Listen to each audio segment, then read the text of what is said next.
Hi guys, welcome to Motive DVD number 3. Now I'm going to put it out there straight away by saying this may just be the best DVD I've ever produced. Not just for Jet Multimedia, but for anyone. Why? Well, firstly, look behind me. 9 high-powered GTRs from Croydon Racing Developments and a 1.5-kilometre runway at our disposal. But more on that later. And secondly, for what's coming up right now, we've got features on the 2 most important car shows in our scene, SEMA and Tokyo Auto Salon. Now we just rocked up for the first day of SEMA. Now instead of being greeted by just a big convention centre, this is what you get treated by when you get off the shuttle bus.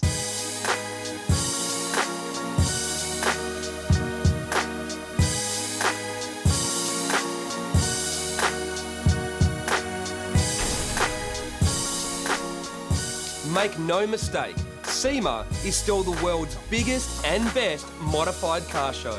Held every year in Las Vegas, it's 4 days of business, networking and partying blurred together.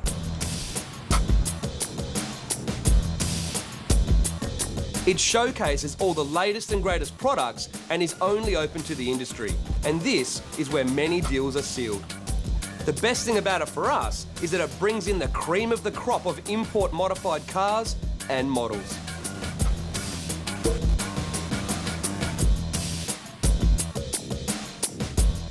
Demo cars are used to showcase product or to bring people to your stand.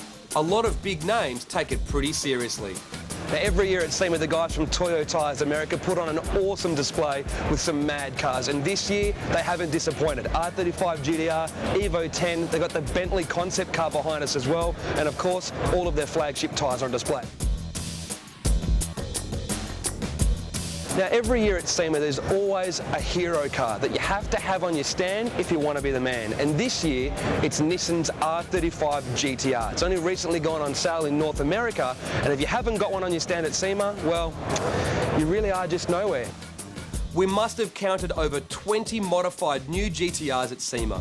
Some were mild, but some were starting to get pretty crazy. About the only place you could find a standard one was on the Nissan stand.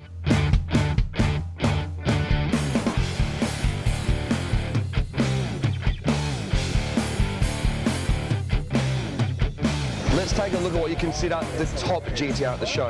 Anything that comes out of mines demands your respect, and this GTR is no exception.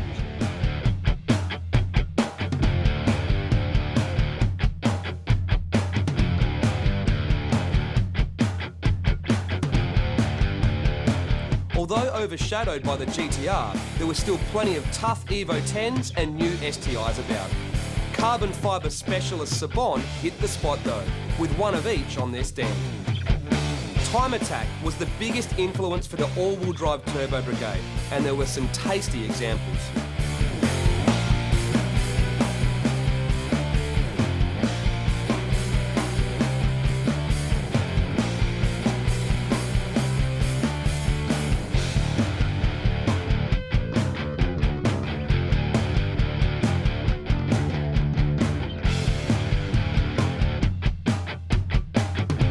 Our favourite, Cusco and Tomei's new Time Attack STI, driven by Tarzan Yamada. They may not be Japanese, but the array of exotic cars in the Performance Wheel and Tyre Hall was certainly worth a look.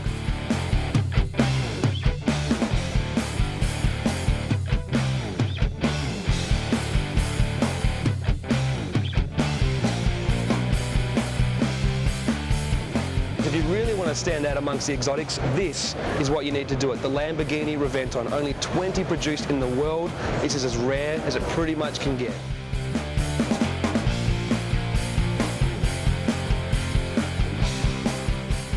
Well, that's enough cars for now. Let's check out the other thing used to get people to your stand at SEMA.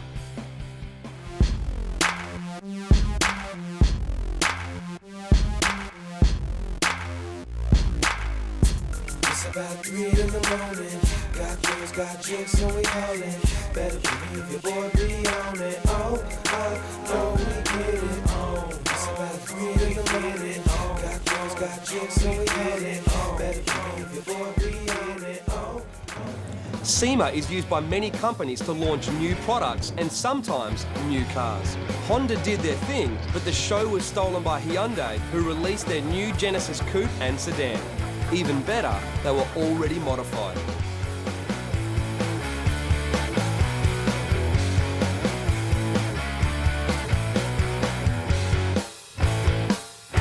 Formula D also held their press conference summarising 2008 and giving a preview of what's to come in 2009. Right, we're here with 2008 Formula D champion, Tanner Faust. Congratulations once again. I'm sure you've had a lot of them. Thank you. Yeah, well, you know, that's weird. It never gets old. We're going to run a Scion, a rear-wheel drive Scion TC next year. And the fact that it's sponsored by Red Bull and we're a Rockstar team means that we probably won't have the best pit area, but it should be a fun event. A really exciting Red Bull event there, and a lot of phenomenal drivers from all over the world, down under and everywhere. That's right. So I look forward to meet those guys and hopefully beat them too. Yesterday we unveiled the 2009 drift car. It's a Dodge Challenger. Nice. We got a quite interesting setup. It's a sprint car engine with 850 horsepower. Oh, is that all? Yeah. Yeah, I'm looking forward to the World Championship. You know, it's electric, you know, because everyone comes and it's like everyone's representing their country and representing who they are. So the notches just get turned up. It's like, oh yeah, you're entering there. All right, well, I'm going to do this. Everyone's just so cool and everyone gets along so well. It's a good, just an incredible vibe. There was also a heap of drift cars on display around the show.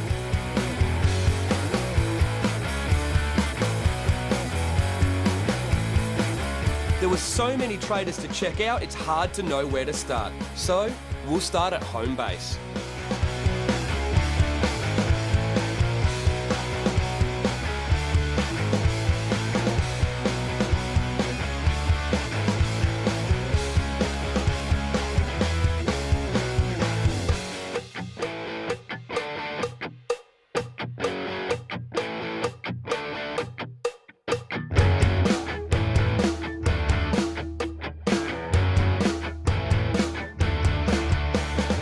And just when you thought you'd seen it all inside the four halls, you step outside and find another massive car show waiting for you.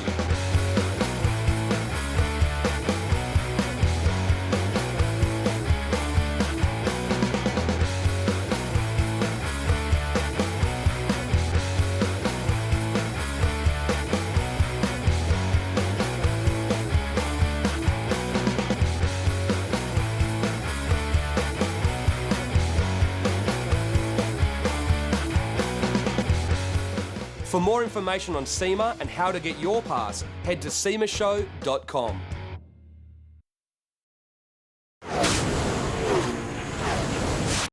Make no mistake, Tokyo Auto Salon is still the world's #1 car show for modified Japanese cars. Started in 1983, it has been instrumental in the growth of the Japanese tuning scene. Most of the new trends and parts start here and filter out to the rest of the world. It's typical Japanese, out there and crazy, with plenty to keep you entertained. Let's check it out.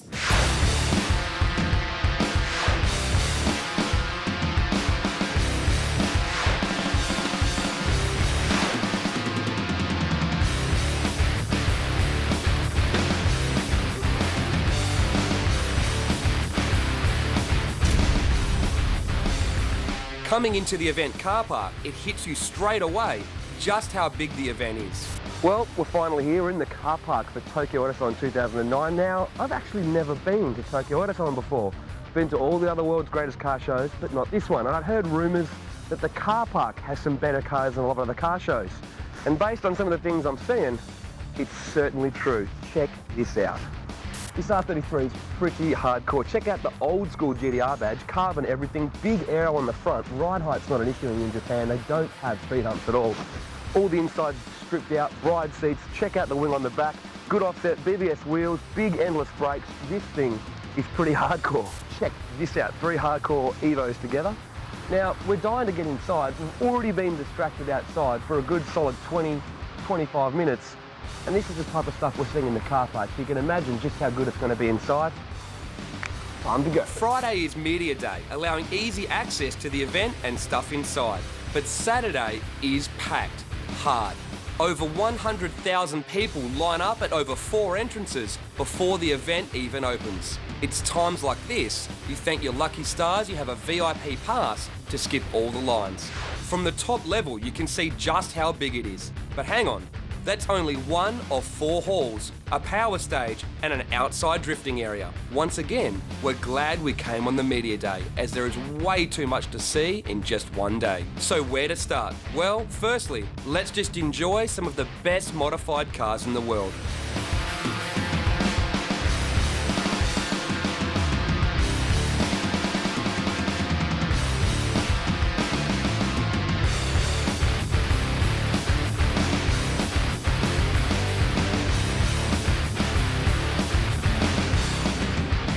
And one of the best things about walking around Tokyo Auto Salon for yourself is you get to see in the flesh all the cars that you've watched in Japanese DVDs, seen on the internet and read about in overseas magazines.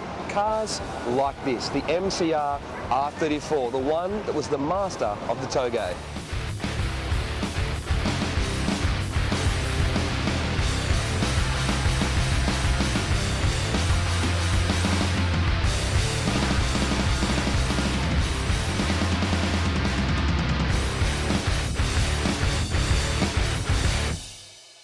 With the new GTR being on sale for over a year now, there was plenty of tasty examples to look at.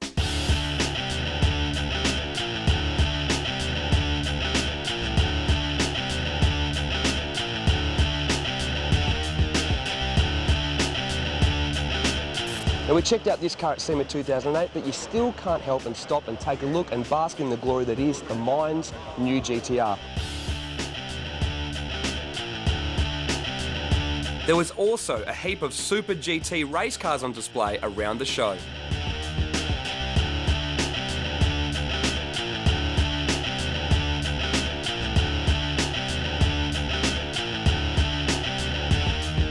Seeing your favourite cars in the flesh is bettered by getting to check out the trade stands of your favourite workshops and manufacturers.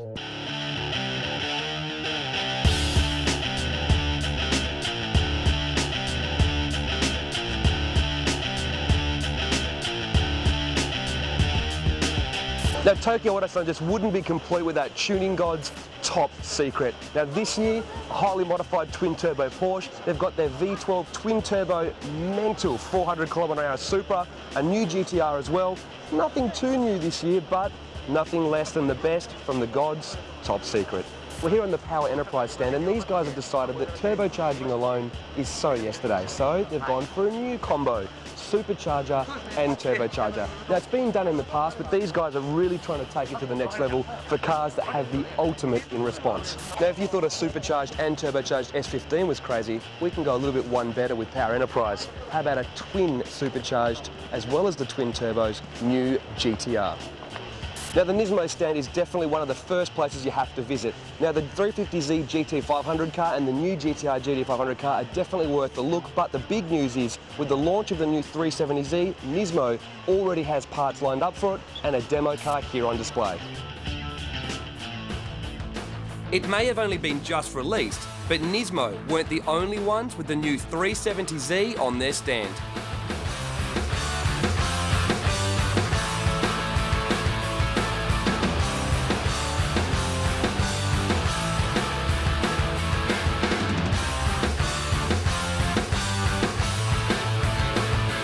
Looking around the event, it's obvious just how big the drifting scene is, with wild drift cars everywhere.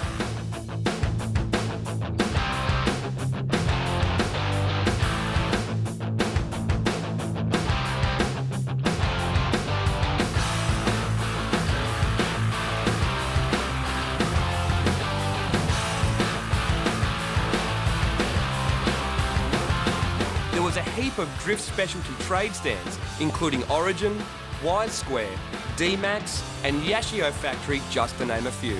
There was also a D1 Grand Prix trade stand, but even better was what was waiting outside. We're outside Tokyo Auto Salon 2009 for the D1 Grand Prix kick-off demo round. This is a chance for the crowds here at Tokyo Auto Salon to get up close and personal with the drivers and see the D1 cars in action. Now we've got these all-access media passes so we can go behind the scenes and get nice and close to the action for you guys to check out. There was so much drifting, we decided it needed its own feature instead.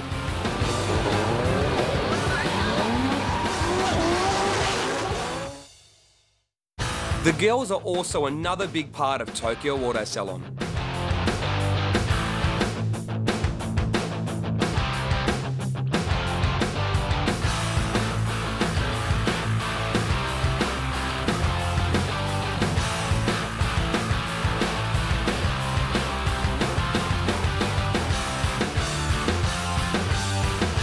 The girls are so important that the A-Class group even had their own power stage.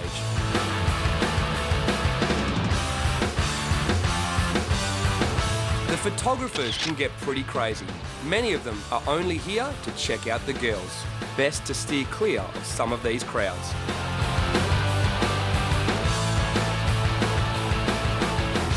But that's only the start of the craziness. By the end of the weekend, out there costumes and wacky behaviour become almost normal. I've seen lowrider vans, I've seen lowrider bikes, but this is the first time I've ever seen a lowrider wheelchair. Manufacturers didn't seem to mind the wackiness either, as seen here.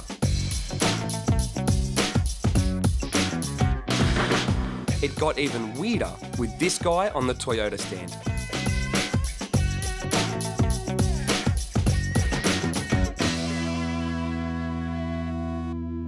But it wasn't all weird and wacky from the big manufacturers. Subaru had all of their best cars on display and also had a demonstration of building a WRC car over the weekend.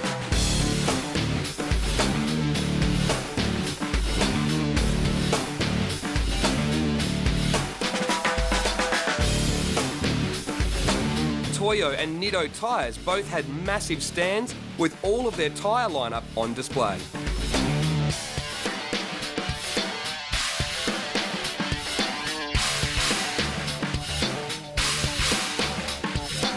Now the glitz, glamour and all the girls aside, Tokyo Auto Salon is all about aftermarket parts. Now Blitz this year have developed a whole new range of parts for the Evolution Lancer 10. You check out this demo engine, they've got a new inlet manifold, intercooler kit, intake system, they've also got crank, camshafts, as well as rods and pistons, so plenty of new parts to suit our new and favourite cars. Blitz defied the economic downturn and had a massive stand at Tokyo Auto Salon. The main attraction was their new GTR, which has been converted to rear-wheel drive and fitted with a Hollinger 6-speed sequential gearbox. This is destined to become Ken Yamura's new drift car. Other manufacturers included Team, Jun Auto and Endless. The big wheel manufacturers were all there as well.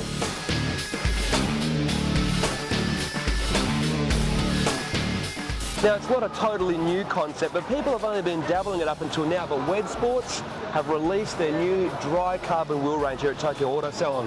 Now I've got a little bit of a carbon fetish myself, but I'm a little bit too scared to ask how much.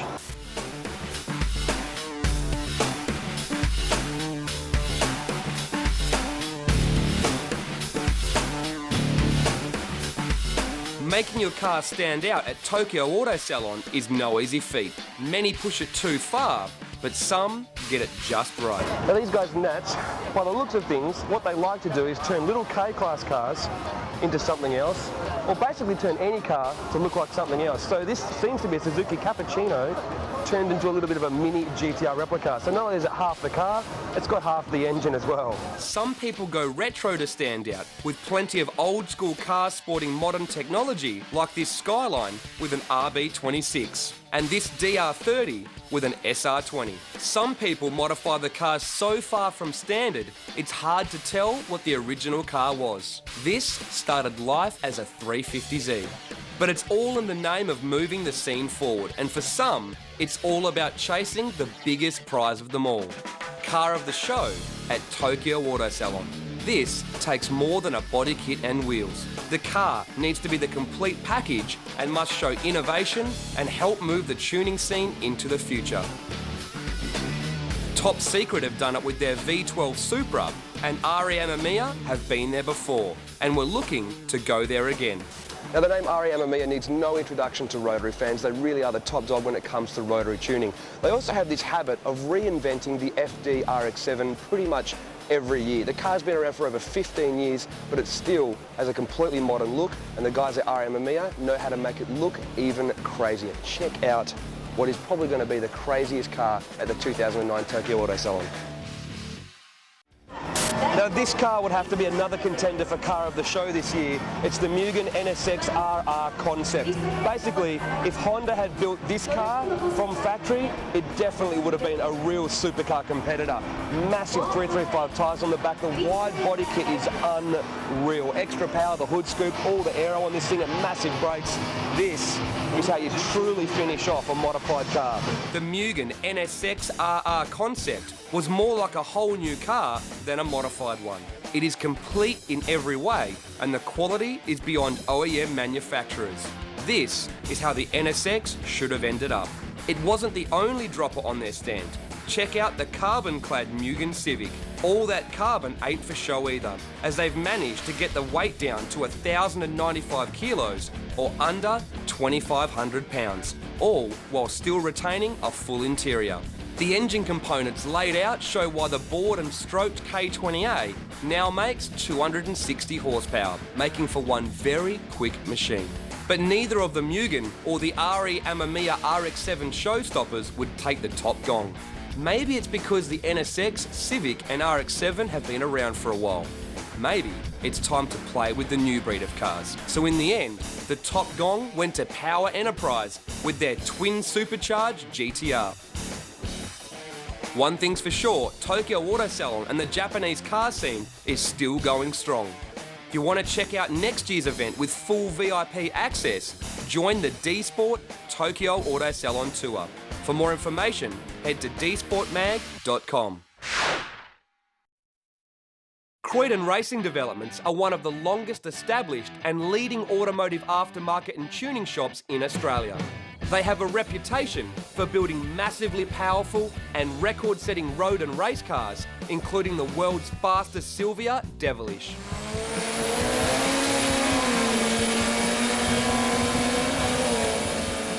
They are able to build cars for customers from the ground up, like this 9-second street and drag R33 Skyline for a customer in India.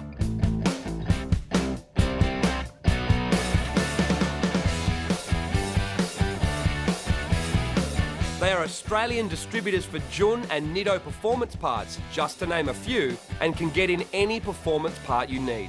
CRD keep in stock a wide range of Nitto billet cranks, rods, camshafts and upgraded oil pumps for a wide range of cars including RB, SR20, EJ20 and 4G63. CRD test all of their Nitto parts in a wide range of sponsored vehicles, including Rob Margin's wild 1,000 horsepower full street GTR Jun and Jet 200, just to name a few.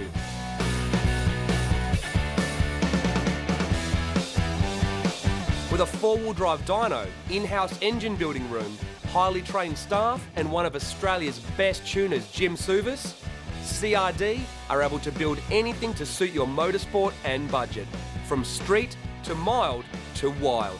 You can go to the rest, but you'll always end up with the best. Croydon Racing Developments.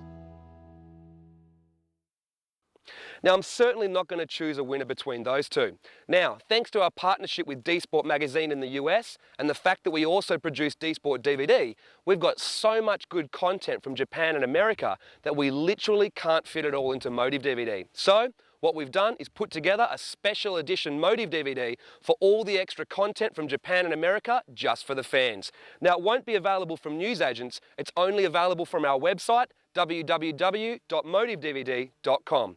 So make sure you get online and check it out.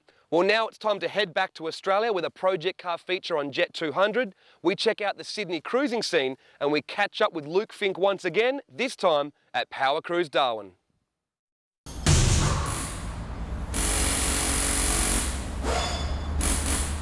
Welcome to another Jet 200 project car build-up.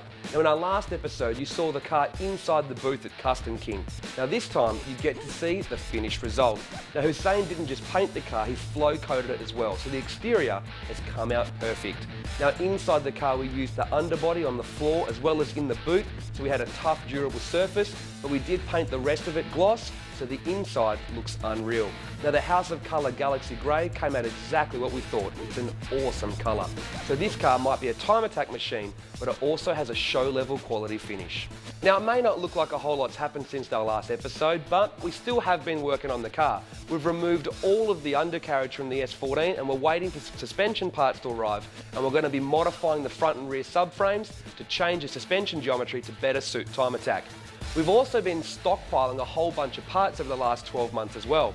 Now any of you guys that watch Blood, Sweat and Gears will know this car has a little problem with breaking drive shafts. So while we're in America, we also hooked up with the drive shaft shop who made us some 800 horsepower rated custom drive shafts. Now they use Porsche CVs in them to make them a lot stronger, as well as a custom material that is not only stronger, but thicker as well. And if it's rated to 800 horsepower worth of drift juice, then it should be fine for this car in its life as a time attack machine.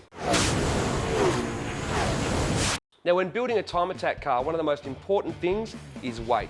Now we've done the easy stuff, remove the sound deadening and the air conditioning and things the car doesn't need, but you do need to get a little bit more serious if you want to have a pro class car. So, carbon fibre doors. Now we got these Moonface racing items out of Japan and they are an absolutely perfect fit, but they don't come with any holes drilled in them, so you need to drill all of the holes yourself. They are a little bit of a hassle, but once they're in the car, they work like a factory door and they save a lot of weight, over 10 kilos per door.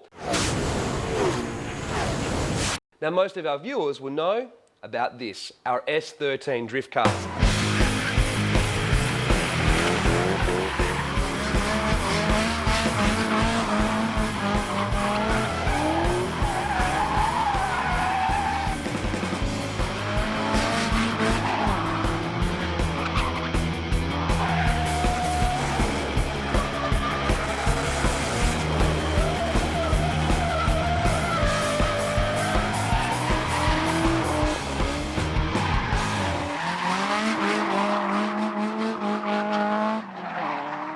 Now this car has seen over 40 days at the track in the last 12 months. It's been pretty reliable, but as you can imagine, it certainly has taken its toll. Now with Jet 200 coming out so good, the guys at Custom King have decided to paint the car a new colour so it can start its life as the Motiv DVD drift car. Now I also decided while I'm at it, I might as well change some of the combo as well. So a few changes to the engine are going to be made, as well as the suspension. But we're going to have a full feature on this car coming up very soon.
The Fast and Furious movie franchise has made a massive impact on the modified car scene since the release of the first film. Whether you're a fan or not, you can't deny this. With the launch of the fourth movie, simply called Fast and Furious, the Sydney car scene used it as a perfect excuse for a massive cruise.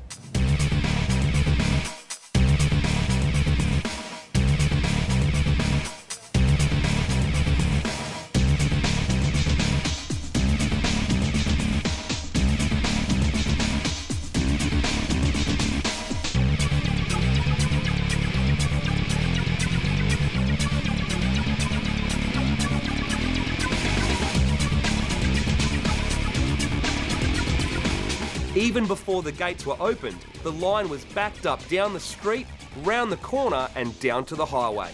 We were set for a big night. All right, we're here with the man with the master plan, Tony, who put the night together, and I think you've done pretty good, man. What do you reckon? Mate, couldn't ask for any better, mate. Can't ask for any better. Mate, we put the word out, the word gets out so quick, and all of a sudden you got 200-300 cars easy on the night. Yeah, pretty much hit up one forum. All of a sudden a lot of interest came up, hit up another forum, and then all of a sudden people were just copying and pasting. So it looks like the car scene's still alive and kicking in Sydney, right? It's happening. It's still happening. It's still happening, yeah. Trying to keep it all alive. Main intentions for the night is all enthusiasts come together. Just come together and enjoy the night. So yeah. I have turned JDM. There's a few carbon goodies on the car, but yeah, keeping a little bit of sex spec in there as well. So you're a Sydney sider with a bald head and a goatee. You can't help it, right? That's it, man. That's it. I heard of the original car spec in it, so it should be at least better than the last two. So we'll see what happens. Think Tony's done a good job organising this one, or what? Oh, I don't know. Seen better, but we'll see. With over 300 cars lined up inside the complex, it was time to get them into the field.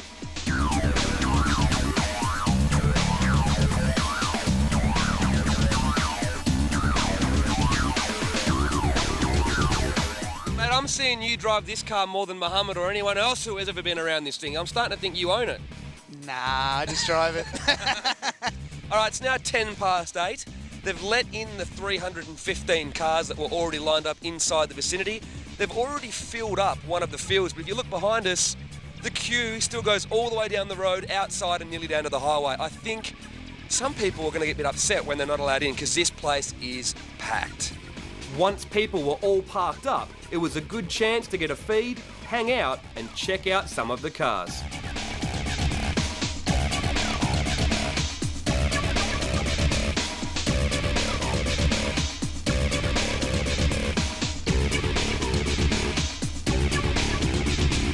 Come on, man. This thing needs a paint job, bro. You still drive around under primer like a full Borrow spec drift car, man. Oh, well, it's ghetto, man, you know? Are you here just to are you here to watch the movie or are you here just to hang out?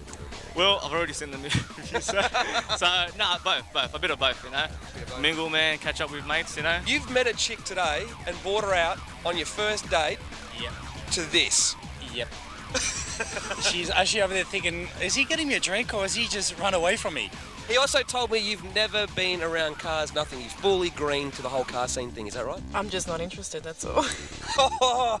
This is not going too good for him now, is it? Not really.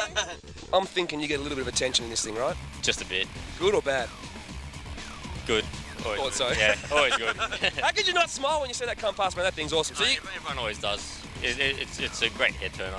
as you can see, it's a massive night. This place is overflowing and there are still cars rolling in. They had to delay the start of the movie, but it's about to get going, so it's time for us to switch those cameras off.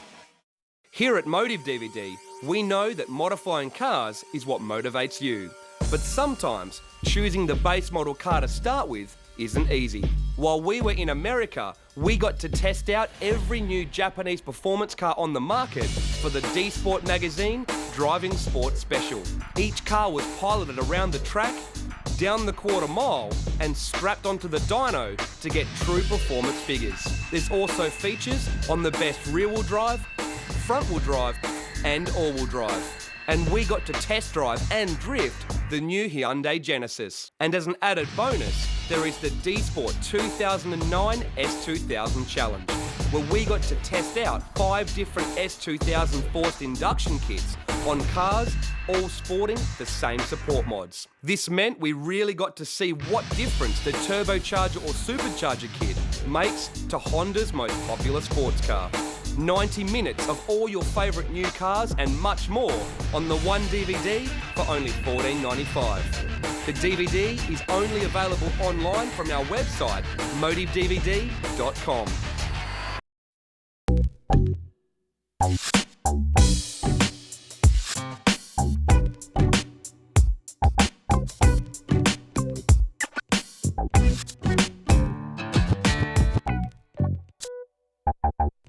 Hi, my name is Elisa Alva, and I'm from Sacramento, California.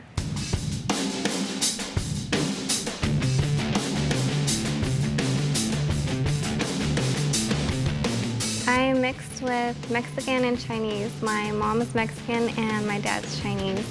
I was always raised more Mexican. I'd always go visit my Chinese side, but it doesn't feel right. So I consider myself more Mexican, I guess. My cousin was actually the one who suggested that I start modeling. So she called me over and I started shooting with her and I liked it, so I continued with it. Oh God.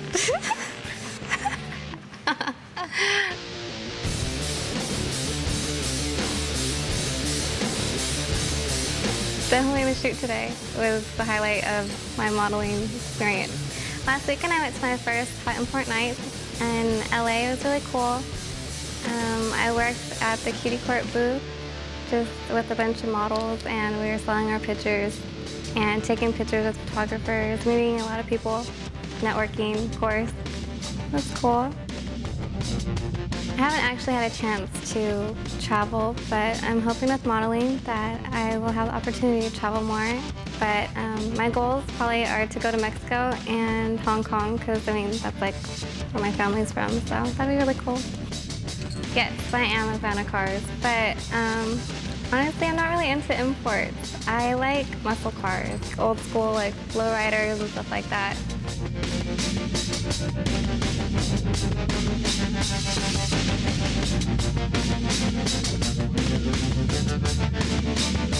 I've been going to college for 2.5 years. I'm not going to finish on time because I was set back with having my son, so I'm behind a little bit. Oh, my son. Oh my gosh, I could go on forever. I'm such a mom. My son is 1 and he's just awesome. He makes me so happy when I'm like having the worst day ever.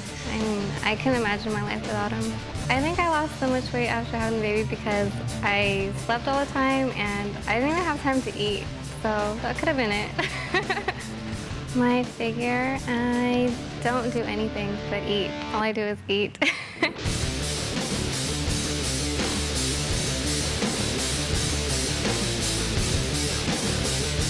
I don't have a website right now, I'm still working on it, but you can check me out at myspace.com/ElisaAlva. I had fun with you guys.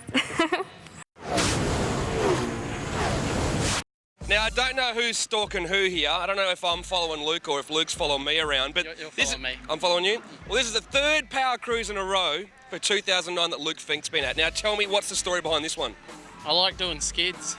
At Tassie, you got invited down by one of the local drifters to drive their car. And then at Sydney, Gup invited you out so you could drive my car and destroy the back quarter. That was fun. And now at this event, someone else has invited you and paid you to come up and drive their car. Yeah, Matt Lawson's mum.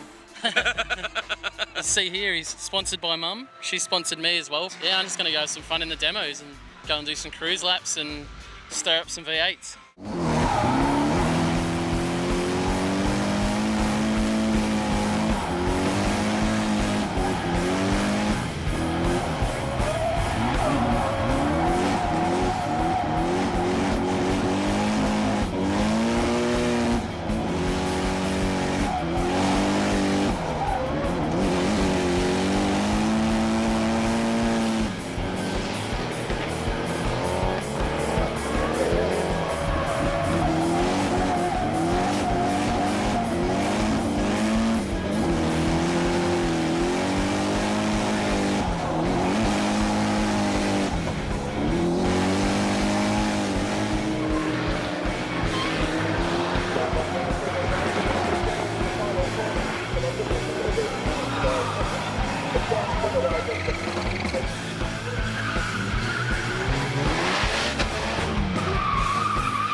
For Sunday's demos, Luke jumped behind the wheel of Michael Gore's R33 Skyline, packing 400 horsepower at the wheels.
No, it was fun.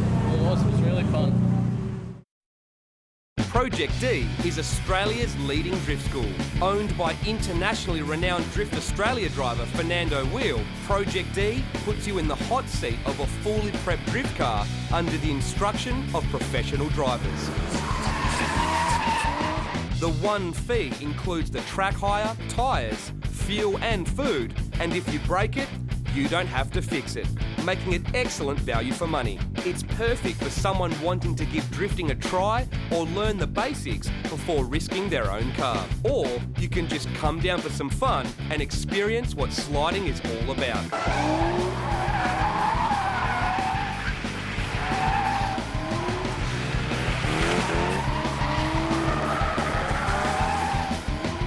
With only 6 people per car, you get plenty of track time and a heap of thrills. Head to the website for more information and bookings, projectd.com.au. Now it's time to start our GTR extravaganza. Now the legendary marque needs no introduction here at Motiv DVD. First up, it's a celebration with the 10th anniversary R34 GTR Cruise. Then we check out a quad-charged R35 that won Car of the Show at Tokyo Auto Salon, and then a full old-school JDM R32 Street Drag GTR from California. Now, to most car enthusiasts, the year 2009 probably wouldn't mean much, but for owners of Nissan's legendary R34 GTR Skyline, it's the 10th anniversary of when the car went on sale in Japan. So to celebrate, we're here in Penrith, New South Wales for the 10th anniversary R34 GTR Cruise.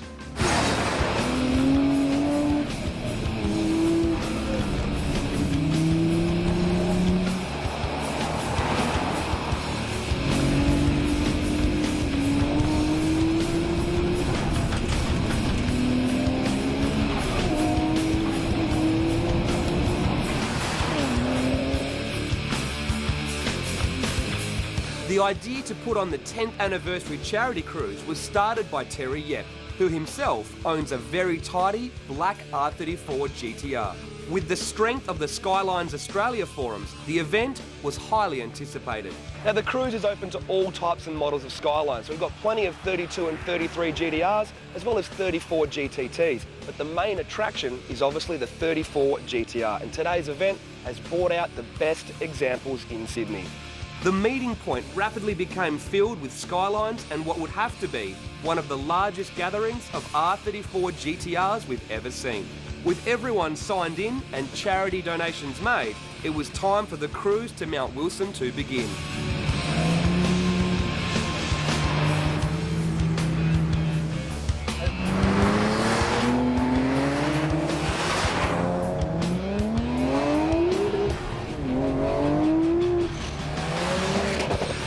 For the cruise up the mountain, we teamed up with some of the best and fastest R34s in attendance. Dominic Russo from Autostyle Performance Cars in his personal R34, and Jerry in the Mines replica, along with Fernando Wheel in the T88 equipped BBM Motorsports R34.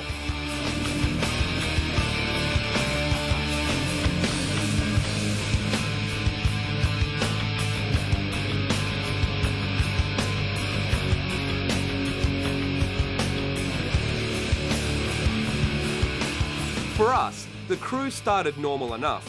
Some nice scenery, some cool shots, but we all knew what was going to eventually happen. 3 very experienced drivers in 3 very fast GTRs on an open road.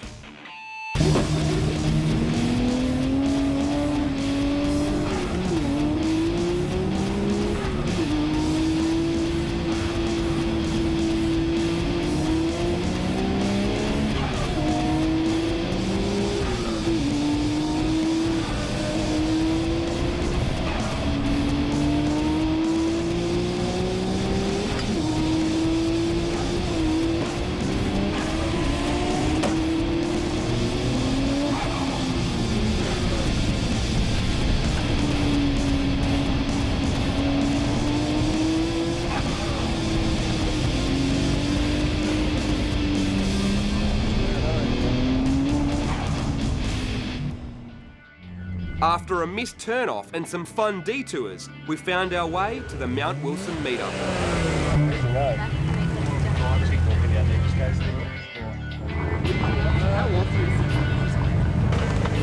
The meetup gave people a chance to check out the cars. The Mines replica from Autostyle Performance Cars drew plenty of onlookers, as did Dom's R34.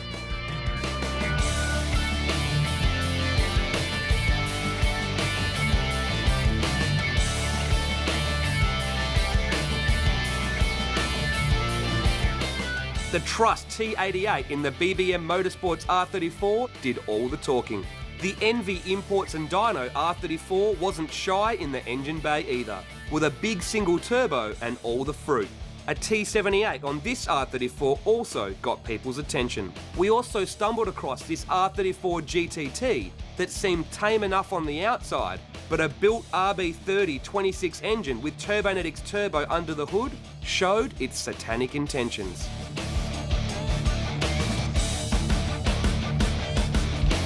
Terry also brought along Yuka-san in some traditional Japanese attire to make for some good photo opportunities. He also brought along Sensei Dave, who put on a display of Japanese swordsmanship.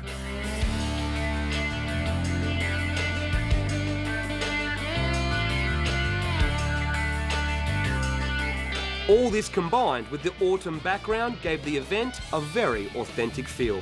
Hi, my name's Terry. I'm one of the hosts of the 10th anniversary R34 cruise. We wanted to do something for charity, and we also wanted to celebrate just how well enthusiasts can operate by making sure that these cars are just like new, just like the day they came out of the factory. It isn't just bang for your bucks, it's a marriage between a driver and a machine that can actually corner so well, has brute power, and is able to have a dynamics that just about no other car has. The day was finished off with a few awards for the cars in attendance. Son Jerry. Best wheels went to Fernando Wells. Best engine bay went to Dominic Caruso. And the biggie, the best R34 GTR on the day, went to Herman Urol. Yeah, it's been awesome. Bunch of 34s together, how can it not be? No, it was just good to see all the 34 GTRs together, and I think we had a bit of fun driving up here as well. After an enjoyable day, it was time for the drive home. We thought the drive up was wild, but the drive home was a whole nother story.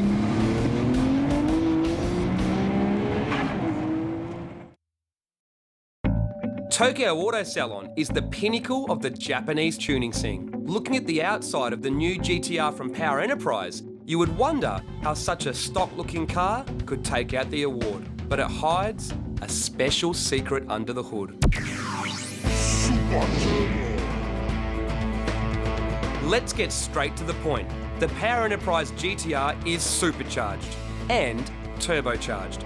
That's right, twin superchargers are teamed with the stock turbochargers for a total of 650 PS and a whole bunch of extra mid-range torque. We headed out towards Mount Fuji to visit their workshop and take a closer look. And as a bonus, they also had a twin-charged S15 to boot.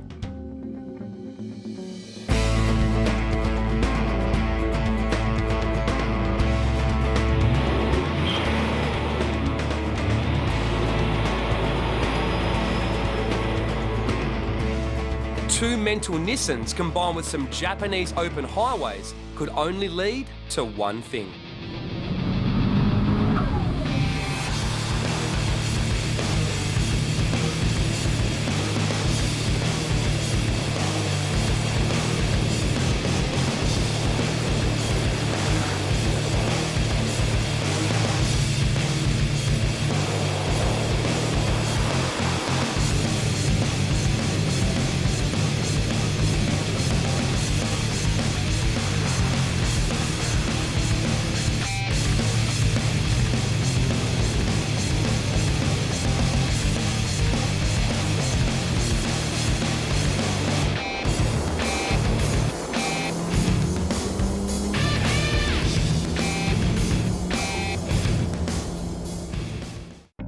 After a spirited drive, we parked up to take a closer look at the Power Enterprise cars with the perfect Japanese backdrop, Mount Fuji.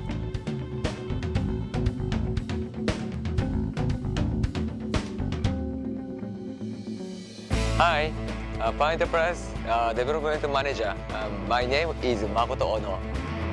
First up, let's check out the GTR. We already know the 3.8-litre twin-turbo V6 has plenty of power and mid-range, but the addition of twin Rotrex superchargers adds even more. This car was used to develop the kit, and as you can see, what little room there was had to be utilised very carefully. The Power Enterprise filters and hard piping kit spruce things up and help with airflow. A supersonic titanium catback exhaust system combined with a PMAP ECU means the GTR now has a hefty 650 PS.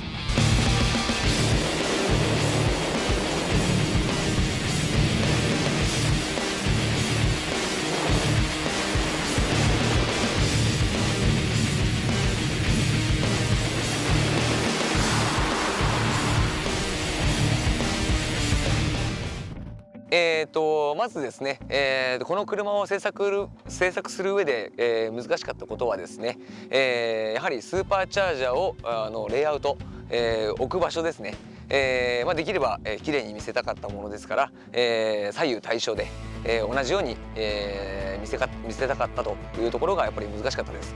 それによって、パイピングのレイアウトも変わってきてしまいますので、そこの部分を気をつけてですね、できるだけ加工しないボルトオンで、取り付けるようにしました。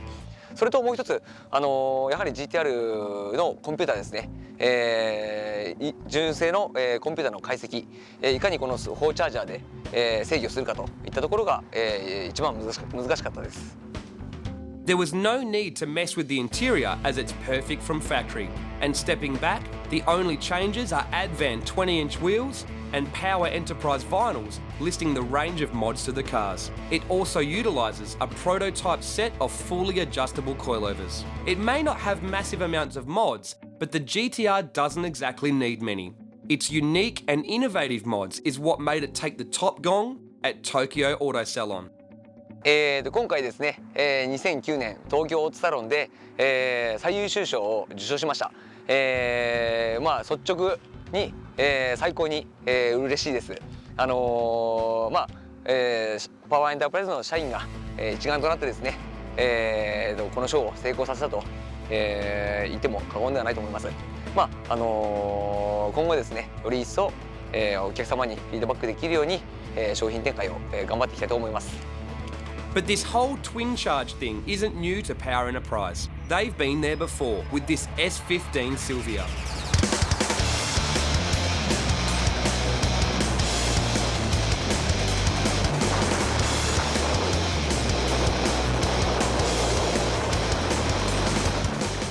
Being a 2-litre, the SR20 can always do with some extra mid-range torque. Only problem is, adding a bigger turbocharger usually loses mid-range torque in the quest for outright power. So Power Enterprise teamed their PE1420 turbocharger on a Power stainless manifold with a Rotrex supercharger to get the best of both worlds. The engine's bottom end remains stock, but Power original 264-degree camshafts and Power original metal head gasket beef up the top end. A Power Enterprise pod filter, Z32 airflow meter, ARC intercooler and 80mm stainless steel exhaust system take care of airflow, while the alloy radiator takes care of cooling. Power Enterprise injectors, fuel pump and PMAP ECU up the juice to the tune of 400 PS.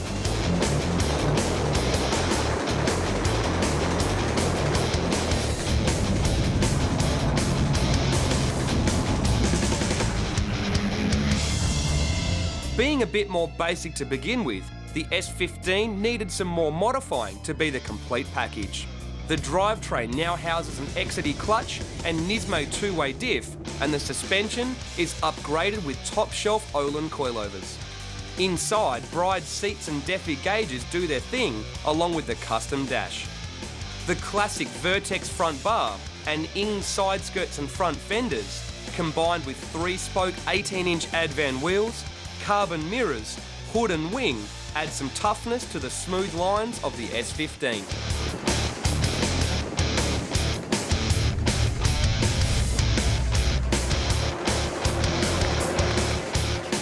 So there you have it, two cars that show how to build the complete package. using innovation and the right parts as opposed to the most amount of parts to create the ultimate car. Let's see what they can come up with next year. For more information, head to the Power Enterprise website. What is your first memory of Japanese tuning culture? The vision or moment that you became hooked? For many, it was watching massive horsepower GTRs scrambling for traction and running 9 and 10 second quarters on street tyres back in the late 90s and early 2000s. This GTR makes all those younger day memories come flooding back, as this car is what the Jap street scene was all about. It's OG JDM.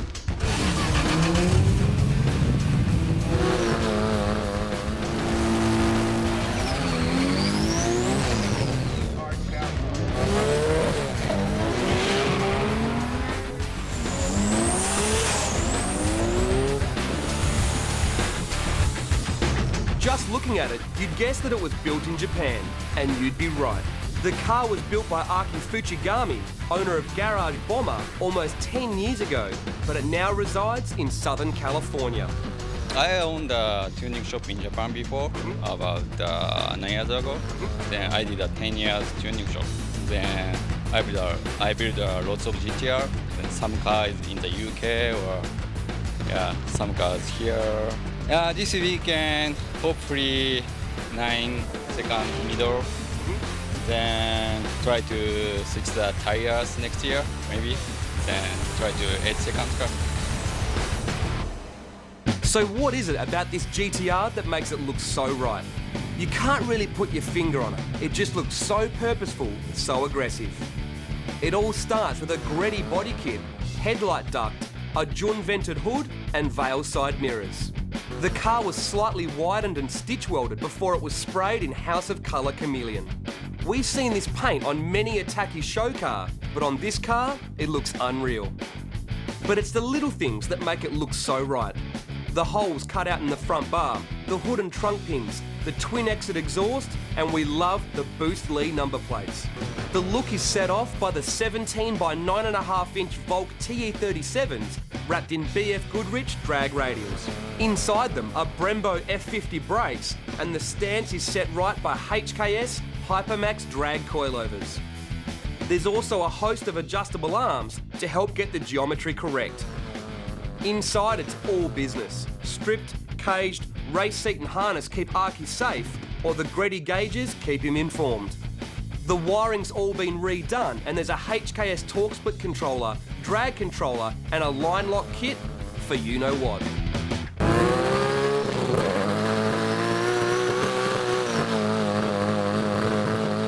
He even does the burnouts the way we remember them from the old days in Japan.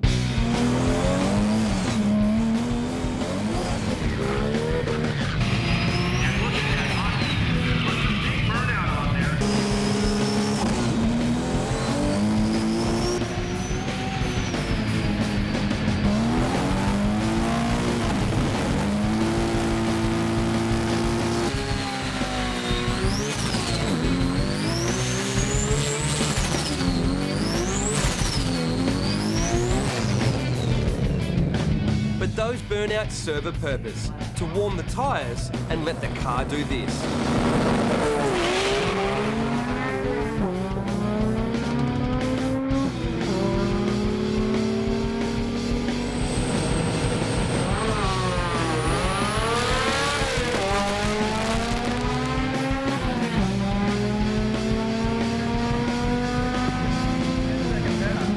That's right, you're reading correct.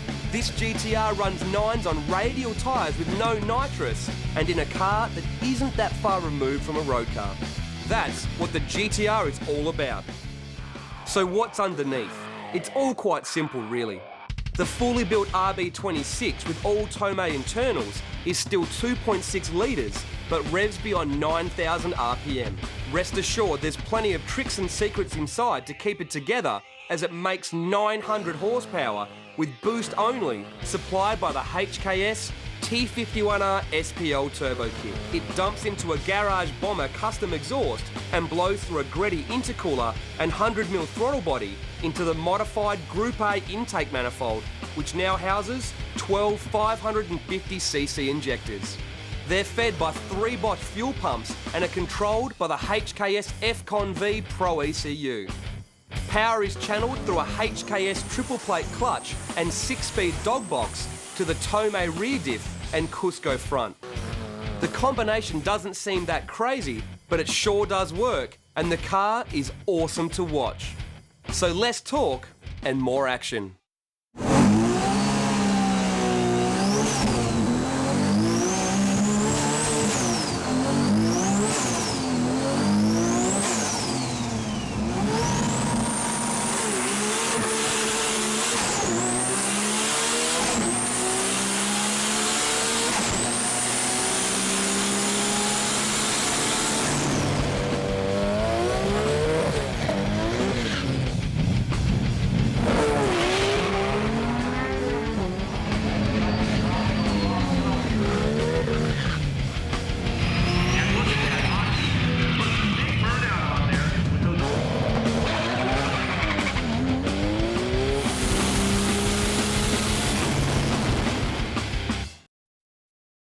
Well, now it's time for the headline act, the Motiv DVD 2009 GTR Challenge presented by Castrol Edge. Now we also have a feature on what could be Australia's most powerful true street GTR. It wears the number plates Jun, it's from Croydon Racing Developments, and its nickname is the Dream Crusher. Now before we finish off strong, don't forget, you need to head to our website, motivdvd.com, to check out all of our bonus videos and pics, and subscriptions are now available so you don't have to miss any of our automotive madness. So now, it's time to buckle up, and I'll see you in Motiv 4.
Hi guys, welcome to the Motiv DVD 2009 GTR Challenge presented by Castrol Edge.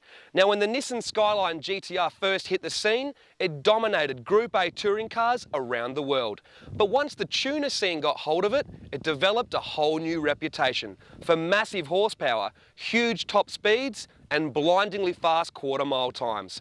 Now to truly show the potential of some of the most powerful GTRs in Australia, you need a little bit more than 400 metres. So we're here at Cootamundra Airport in New South Wales with 1.5 kilometres of pure bliss, and we're ready to unleash hell.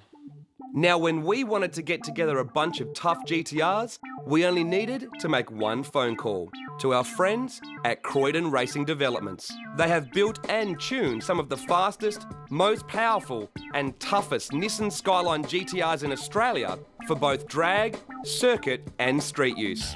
They have most certainly earned their reputation as the GTR masters, working on R32s through R34s and now doing development on the new R35 GTR. Now when we teamed up with Castrol Edge to put together the Motiv DVD 2009 GTR Challenge, we didn't want a bunch of dedicated drag cars. We wanted street cars. Full interiors, drivable, registered, and cars we know for a fact see street duties on a regular basis. We also wanted a cross-section of all types of GTRs with varying levels of modifications.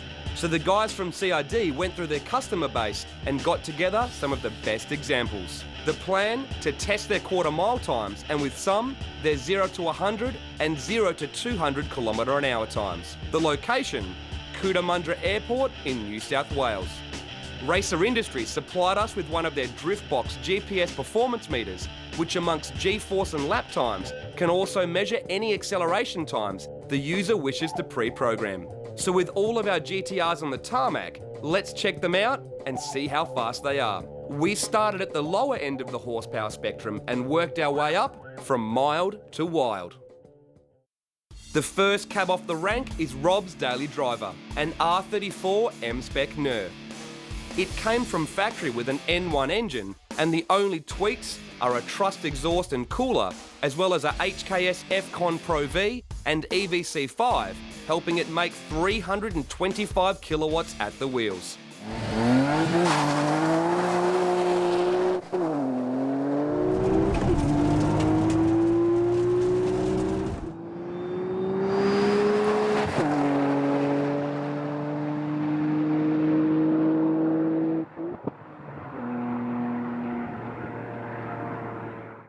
Hi, I'm Nick from Canberra, and this is my 2002 R34 V-Spec 2 NER. I used to own Jun, built Jun over a period of 3-4 years. The car was just too much to be enjoyed on a daily basis after that. We started with R34, just basically done the bare necessities. Nick's R34 V-Spec 2 NER is just as rare, but it has a few more mods, starting with an ARC airbox, Nismo hard piping kit, intercooler and plenum, some drop-in camshafts, Nitto gaskets, SARD and HKS fuel system, and a Power FC D-Jetro, giving it 365 kilowatts at the wheels.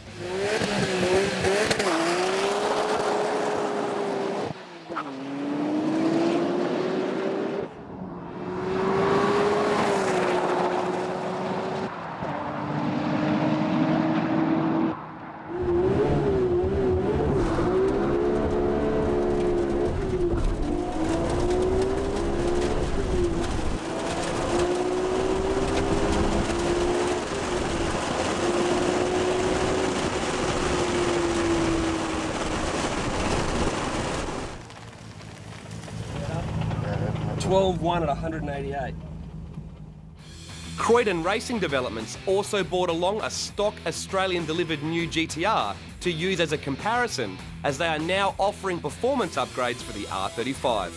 The car makes just under 300 kilowatts at the wheels on the CRD dyno.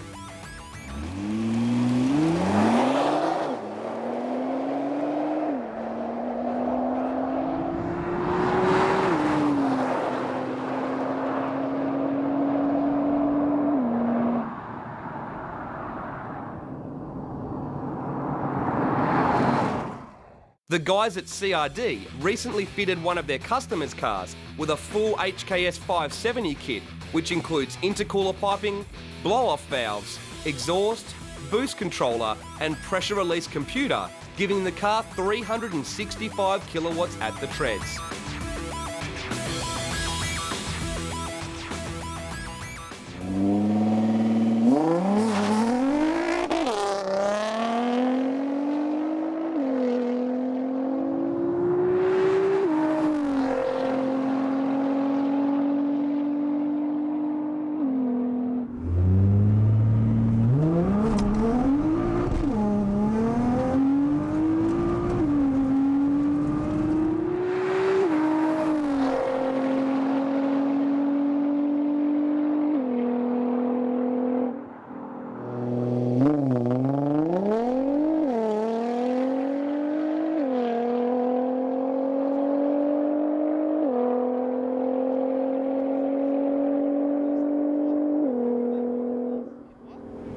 .3 at 200.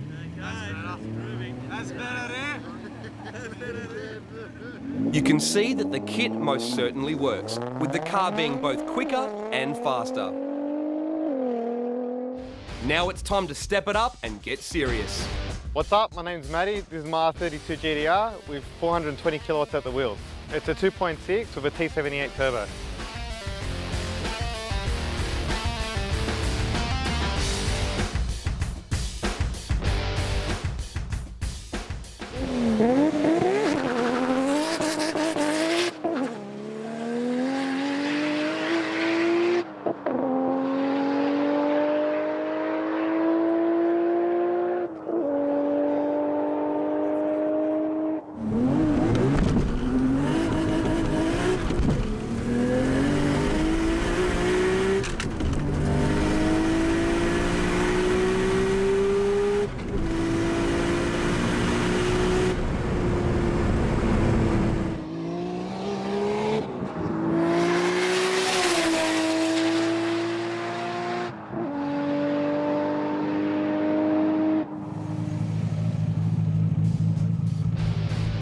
It's 11.6 at 201.2. First night, we needed a new clutch, put a new quad plate clutch in it, went out for a test run and blew third gear. Same night, put a new gearbox in it and blew third gear again. And then again, one more gearbox and blew the input shaft. Well, the second run, I just took it further with the revs and basically it broke.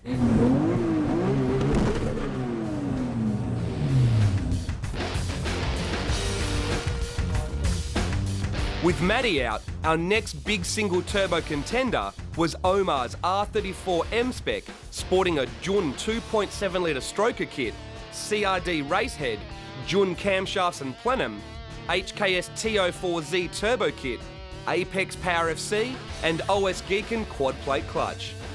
The car is tuned and set up for response on the street and circuit, but still makes 430 kilowatts at the wheels.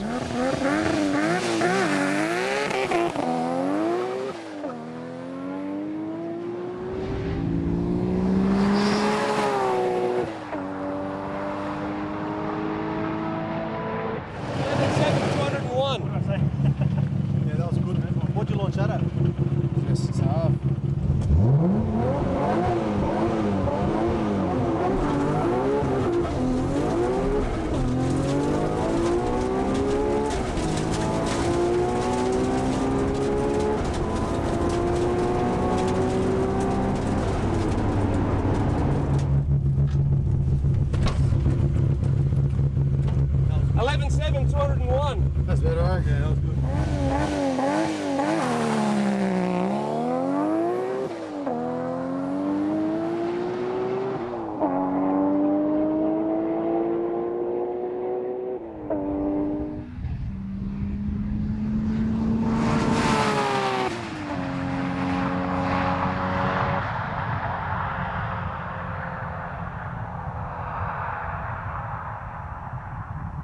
As you can see, traction on the slippery runway is still a problem, even with four-wheel drive. But hey, this is about street cars on a street surface.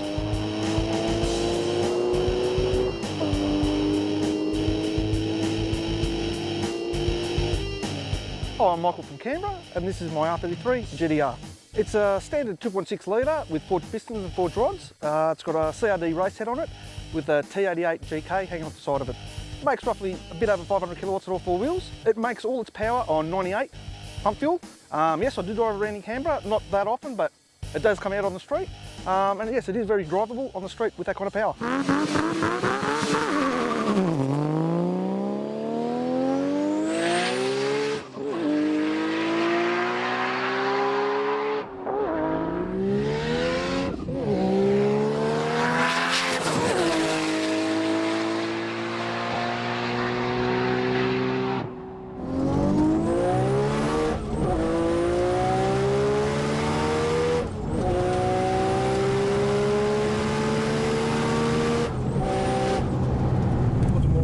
Hey, 217.9 kilometres an hour. 1170. 11.7. I can get that. So do a 10 if you get it out of the hole. Just launch a half.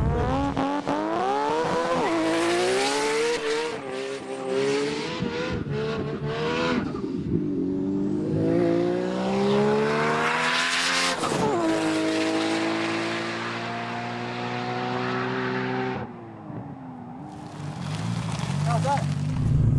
You're doing one more. One more.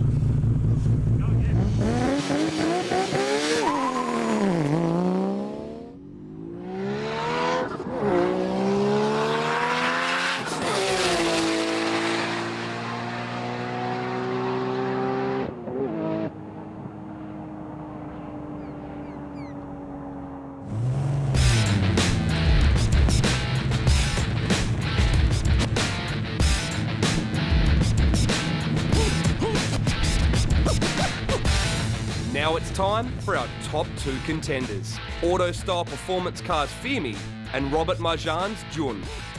I'm Dominic from Auto Style Performance Cars, and this is one of our R32 GTRs, Fiume. To get the car to this event, it has been a mission for sure. We only had about a week's notice, and the car was actually getting a different engine put in it for a customer of ours. So we decided to throw one of our own engines together in the last minute haste, and we had on the dyno last night at 10 p.m. The car's running on E85 fuel, and we do have it running 2.2 bar today. It would be well into 600 kilowatts at all four wheels. With the FIMI number plates, I think it's one of very few cars that it's justified, because if any other car comes up against it, they should really fear it. FIMI may only be a 2.6 litre, but it revs to 10,000 RPM thanks to a CNC ported head and Apex 280-degree camshafts. It stays alive because of a billet crank, Nitto oil pump and Nitto head gasket, and makes its power thanks to twin HKS 3037 turbos. It runs through an OS Geekin gearbox, which has very long gear ratios, long enough for 300 kilometres an hour at 10,000 RPM in the top of fourth. Hold on for a wild ride.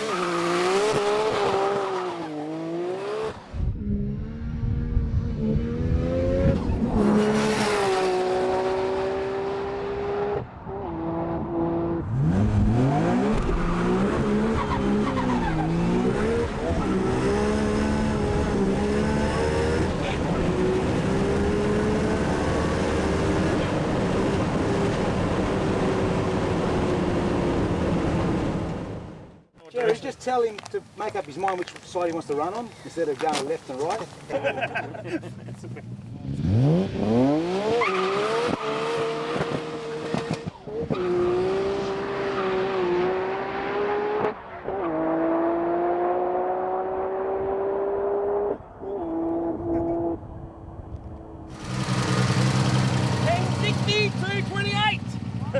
We have a 10.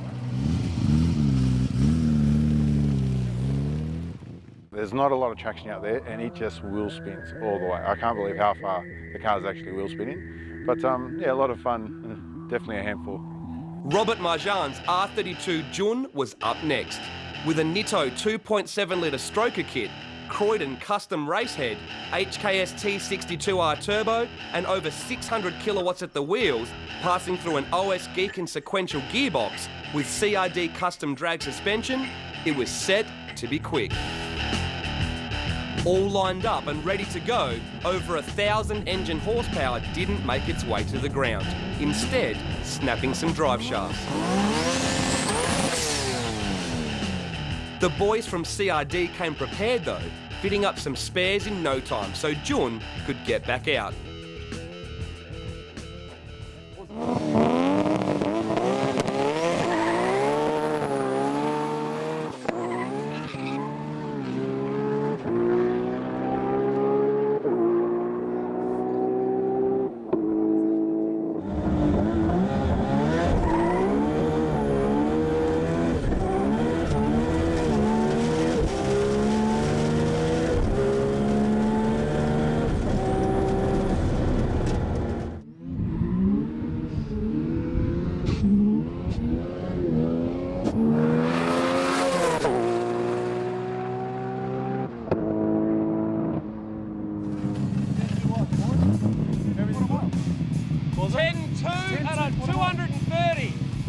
With a wheel spinning 10.2 at a stonking 230.8 kilometres per hour, Rob was keen to go even faster. But on the second run, some more bad luck. This time, breaking the inner half shafts. With Maddie's car out of action with a broken gearbox, the boys decided to borrow his half shafts to get Jun back out for round two. Dom was keen to push FIMI even harder, and he most certainly did.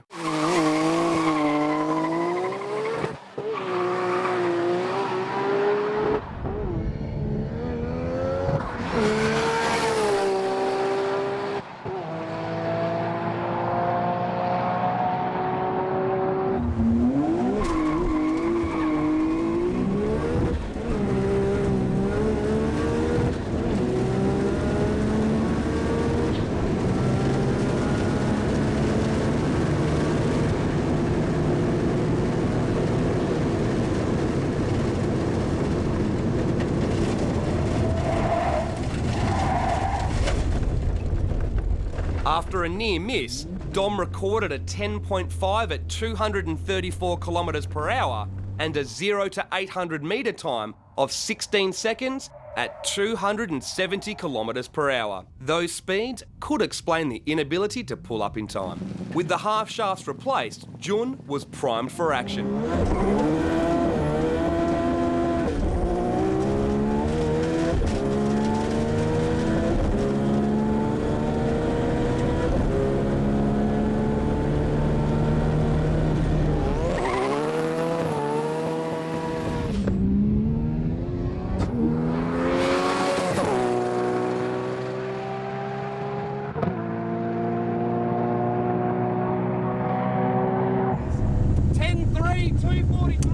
Wheel spin.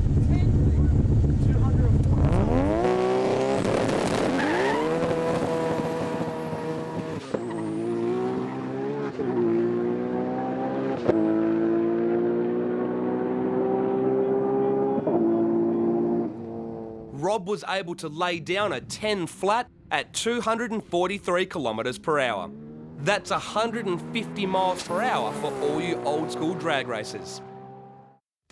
At the end of the day, our leaderboard looked like this. Even our slowest car ran at 12.3, faster than most things below $500,000. 4 of our GTRs ran into the 11s, which is faster than anything this side of $1 million. And Fimi and Jun proved they are both 10-second street cars in street trim and on a street surface. Thanks to Castrol Edge and the boys at Croydon Racing Developments, the Motiv DVD 2009 GTR Challenge was a complete success and will be back bigger and faster in 2010.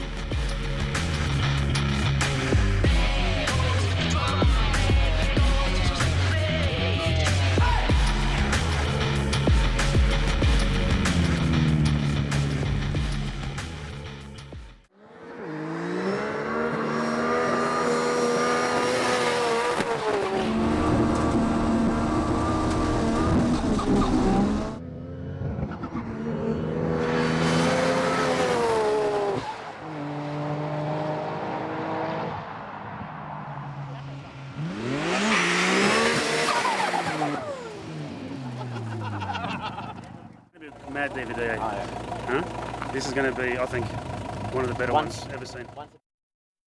Motiv DVD covers the best the modified car scene has to offer from around the globe. Thanks to our partnership with D-Sport magazine in the US, we have so many awesome features from Japan and America that we simply can't fit them all into Motiv DVD. So, to look after all of our fans, we've put together the Motiv DVD Special Edition. It's only available online at www.motivdvd.com or at any of our trade stands around Australia.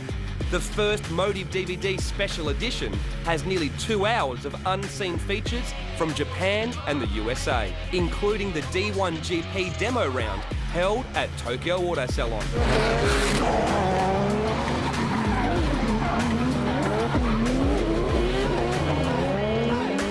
There's workshop tours that take you to Nismo headquarters,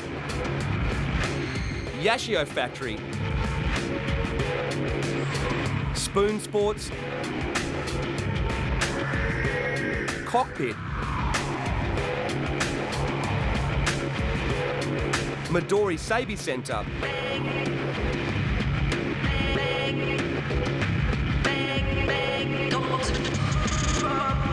Tomei Powered Japan,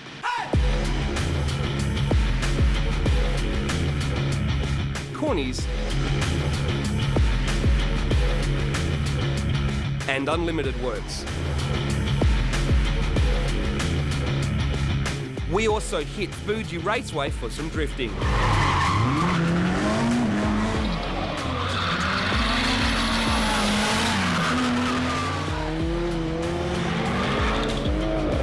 And hit the town and show you what visiting Tokyo is all about.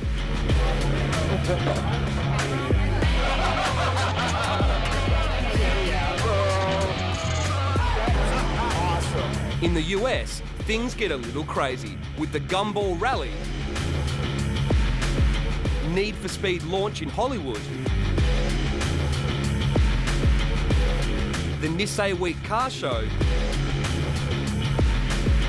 and the import drag racing circuit.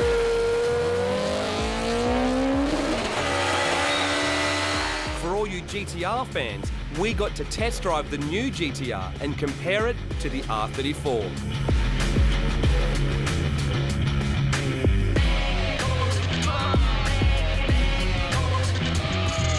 We also checked out the IDRC GTR Challenge at the Auto Club Dragway. All this action for only $14.95. This special edition Motive DVD is only available online at motivedvd.com. There's limited numbers, so don't miss out. Let's get straight to the point.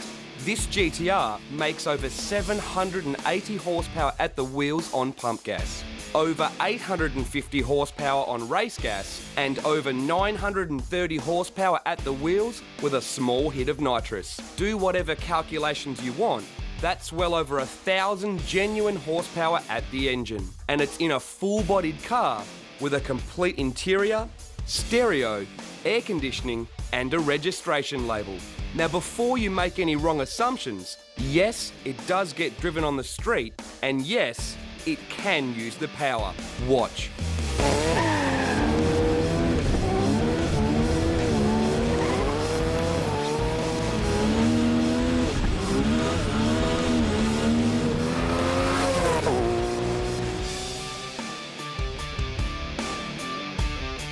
Hi, I'm Robert Marjan, owner and driver of Jun R32. I already own a very quick Silvia, actually the quickest one in the world, also developed and done by Jim at CRD. Wanted the quick street car, something I could take out whenever I want and enjoy it. Nick was the original owner of the car. He built it at CRD, and we were down in Canberra. There was a bit of street races going on, and he goes, Rob, do you want to take it for a drive? See how you go. So that was how I fell in love with the car. And from there, it was only a few months later, he said, I'm looking at selling it. I love the car, so I said, okay. And we did a deal. When I first bought it from Nick, it had 550 kilowatts with the original motor. And I used to park in the garage and drive it whenever I felt like it. Weekends, evenings, yeah, it was very streetable, so to speak. I think we're in the back streets of Minto one day, and there was a few cars there.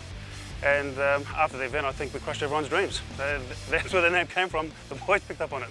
So how do the boys at CRD cook up a 1,000+ horsepower RB26? Well, engine builder and tuner Jim Suvis won't give too many secrets away.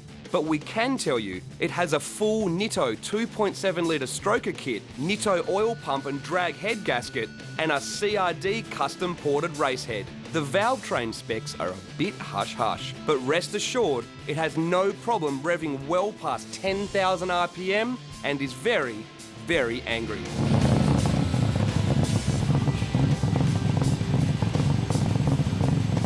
The turbo is HKS's new top dog, the T62R, rated to 1,100 horsepower.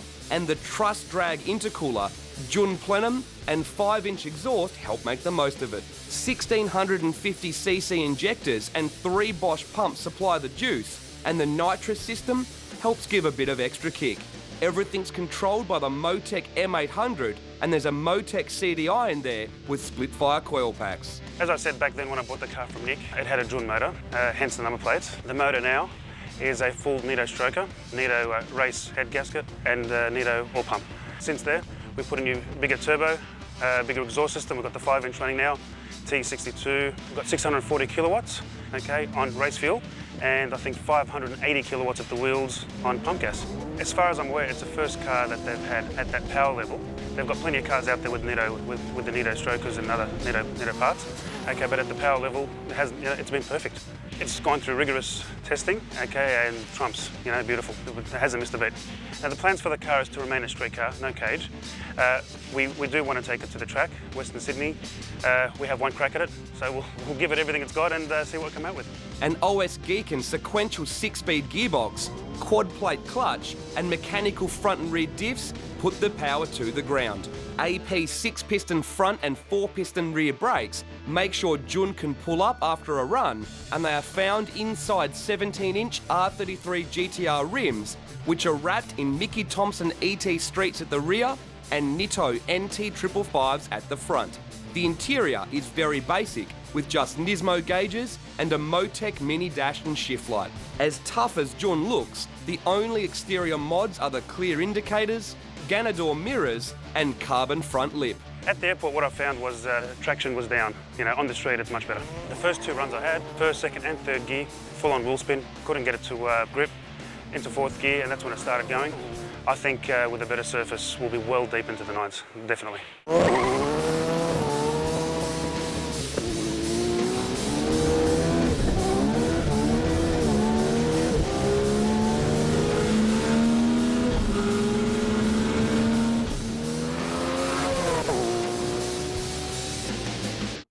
At our GTR challenge, Jun was able to put down a 10.0 second pass at 150 miles per hour. That's a 10-second car in street trim, on street tyres and on a street surface.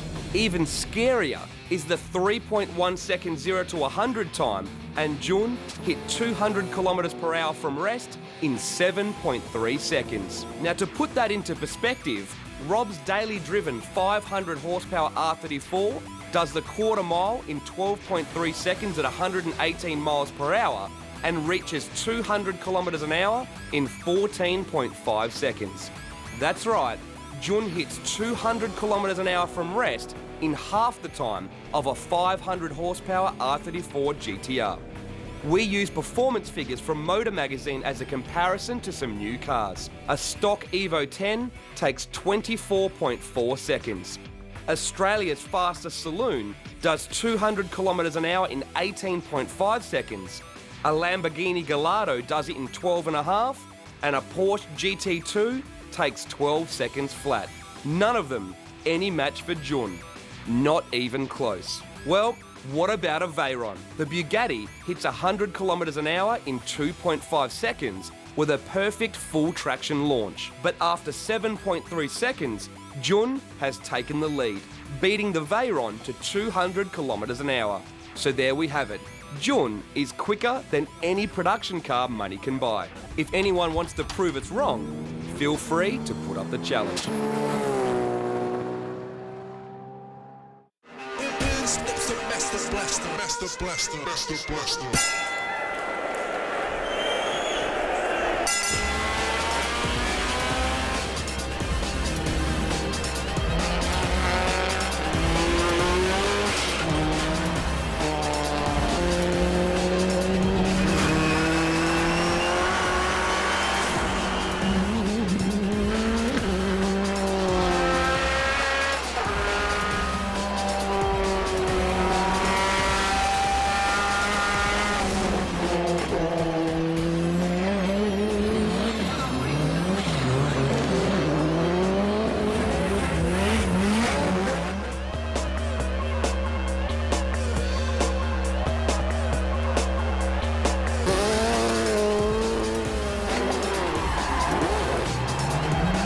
I'm just doing something that I really love to do and having a blast at it.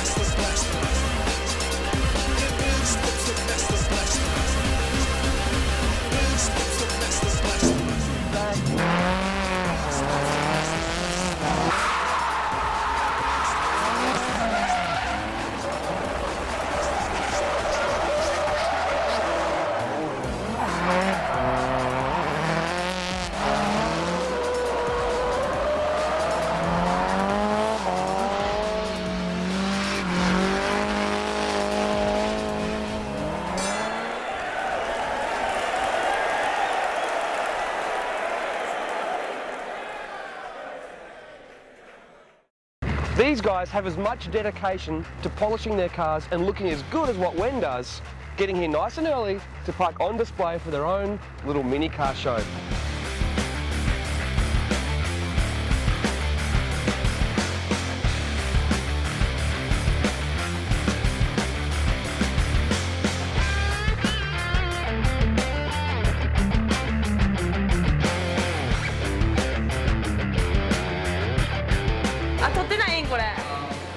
見たよな。テレビですか？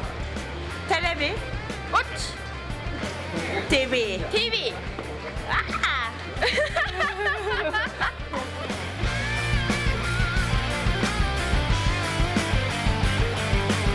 It's delicious.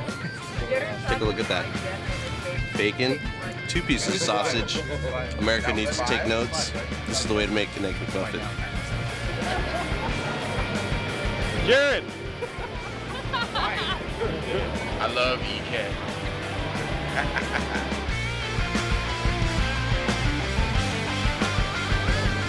Cock block, everybody say cock. Cock block. Cock block. Cock block. I'll pop the radio inside the bar off, and I'll line it up, and then we can drive it off. It's only an intercooler hose. We're back in business. The engine's strong. Yeah, what's going on inside your head right about now? This is a whole inch.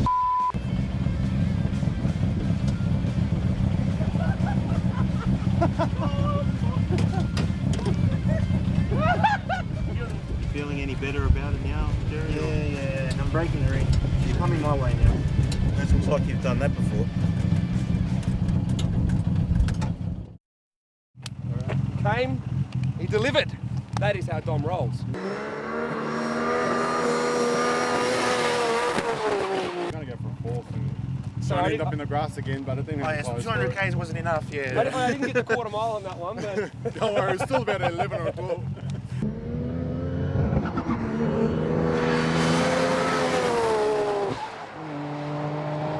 Okay, it's going to be grass, no problems, I'll be fine, it's smooth, I watched where I was going to go.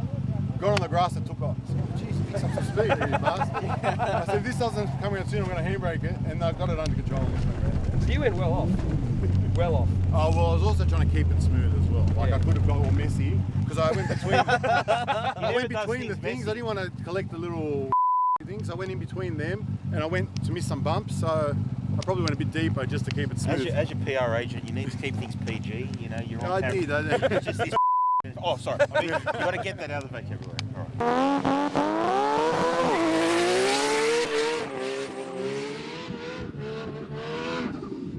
How's that?